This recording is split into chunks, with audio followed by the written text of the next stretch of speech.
Okay, everybody, Story 5, Episode 14, beginning, Part 3, Living Aboard with Chihuahuas. Most species did not evolve randomly, but due to natural selection and survival of the species. Dog breeds were and still are created by humans and did not evolve. People selectively chose dogs based on their physical attributes.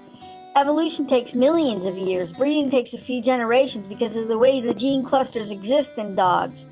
Cross-breeding dogs doesn't average these genes like human genes do. The way a dog's genes work cause a whole new dog, never known before. They are called phylogenetically bizarre. Dog breeds were and still are created by humans and did not evolve. People selectively chose dogs based on their physical attributes. Evolution takes millions of years. Breeding takes a few generations.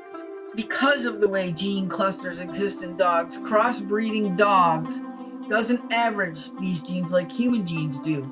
The way a dog's genes work cause a whole new dog, never seen before, known as phylogenetically bizarre. Damn. So this is what accounts for breeders' runaway success. How, for example, could Louis Doberman, a German dog pound keeper, active in the late 1800s, take German Pinschers, Rottweilers, Manchester Terriers, and possibly Pointers, and in just 35 years create the Doberman Pinscher? Such rapid change would seem to fly in the face of the Darwinian transmutation of species, a process typically thought to operate over thousands of even millions of years. Oh my goodness gracious me! Part of the reason lies in what happens when you cross two breeds. Whenever you hybridize, instead of getting an average between the two types, you quite often get something that is called phylogenetically bizarre, which means you've never seen that form before in evolutionary terms.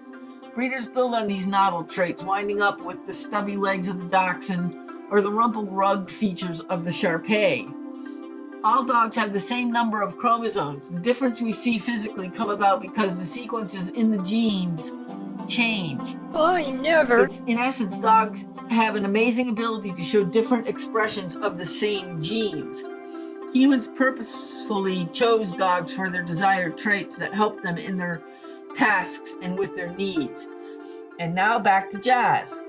Jazz is a professional beggar. She can outbeg any of the other dogs. She's lucky though. Even with her expert begging, she ends up getting the most. I like termites for breakfast. I wish I was like Jazz. All I have to do is look at food and I gain weight. She is a deer-head chihuahua with barely any hair. Some people may even go to so far as to say that Jazz is ugly. Well, ugly dogs need homes too. Ugly or not, Jazz is a sweetheart. She is taken to Lonnie and cannot bear to be out of his sight. Lonnie doesn't walk the dogs. I do. Jazz refuses to go unless Lonnie comes along. I have 3 double leads, so when there's traffic, I have control over where these guys go.